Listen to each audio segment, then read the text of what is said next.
Hey there, Internet. Welcome to the Hard On Gear channel, where I discuss and review my used and abused knives and gear.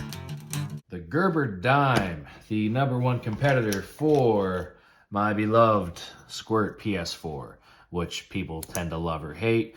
It's about as small of a multi-tool as you can get away with carrying while still being able to call it an actual multi-tool. There's some smaller keychain items that can do a few things, but the Leatherman Squirt PS4, the Gerber Dime, other than maybe a small Swiss Army knife from VICTORINOX, about the smallest utility multi-tool you're going to carry on your keychain or in your coin pocket. Now, this is a larger one, but the VICTORINOX Pioneer X is about what I'd call your average, or a little larger than average Swiss Army knife. About twice the size, almost, or at least an extra third of the size as the Leatherman PS4, Leatherman Squirt PS4 or the Gerber Dime. Just to give you an idea of how much pocket room you're saving by carrying one of these little guys. Of course, the big benefit of these over something like a Swiss Army knife is the pliers. Now, there are a couple of Swiss Army knives that have pliers on them, but a little bit smaller of a package overall with a lot of the same features as this, minus the scissors. No, I think this actually does have a pair of scissors as well, which we'll get to. Yeah, so you've got pretty much everything that the Swiss Army knife has on it, plus pliers. So not the most capable pliers compared to a full-size Leatherman, like the Signal here, which has got your typical pliers with wire cutters, needle nose, and a little bit thicker plier base here, and not spring-loaded, although some full-size Leathermans are. And then on the Squirt PS4, much like the Gerber Dime, you've got actual small spring-loaded set of pliers.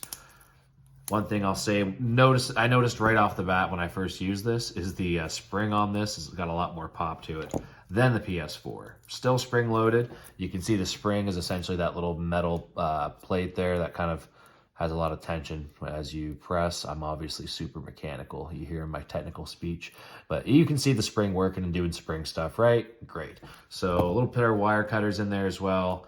Built basically the same as the standard pliers and wire cutters, just at a smaller scale. Now this one has got a little different spring system, a small little like a wire spring almost on the inside, and this here gets a lot more extension and has got a lot more pop to it. A lot easier to use. You've got the wire cutters in there as well. Again, same like needle nose down to a thicker or a thicker plier base, and then into the wire cutters. A little bit heavier and heftier construction in the Dime. This isn't really supposed to be a full comparison video, but while I'm talking about the Dime, it's hard not to compare it to the Squirt.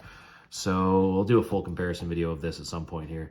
But you have a little bit thicker construction, a little bit heavier material, and I believe that's an aluminum handle scale as opposed to just the plastic they're using on the Leatherman Squirt. A little bit of a carabiner, or not a carabiner, sorry, but like a keychain hole or something like that. A lanyard hole, I guess is what I'm looking for, the word I'm looking for on the end here. The only other purpose that serves is to help with the pliers, I suppose. Yeah, it gives you a little bit of an extra thumb grip to open and close that with or whatever. How about the tool? So you've got a little keychain on the end there. So this is kind of designed to be a keychain multi-tool like the Squirt PS4.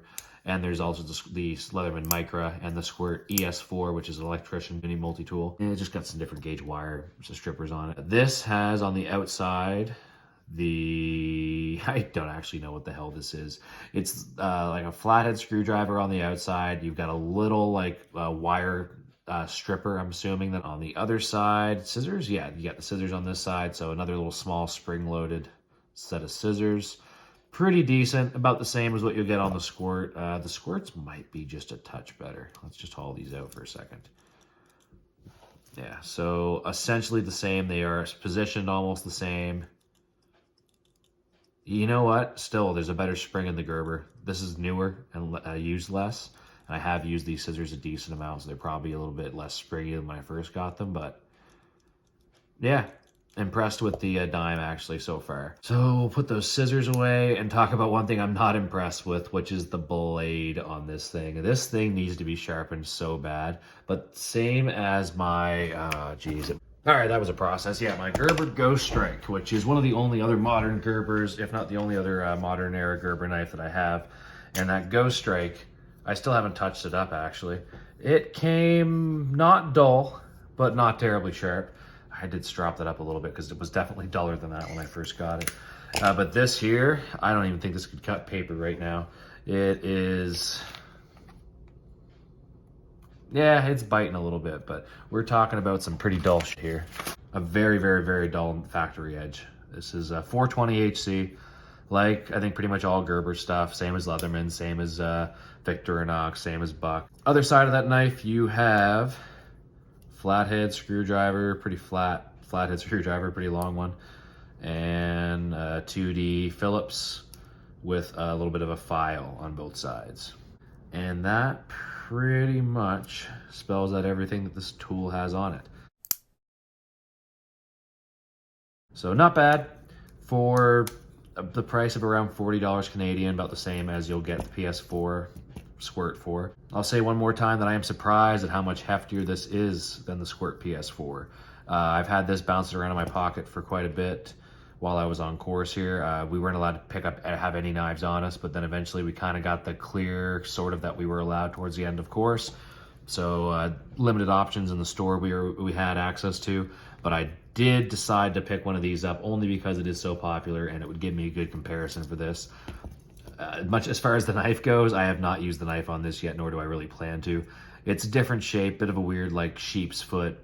Not really the most, not my favorite. I'll just say that. It's not a blade that I would typically go out of my way shopping for. Yeah, it's not bad, but it's on the outside, it's underneath, so just be careful when you're cutting, you don't slice into your finger if you were to sharpen this and actually have it sharp enough to cut something. But the Gerber Dime, ladies and gentlemen, it's all right.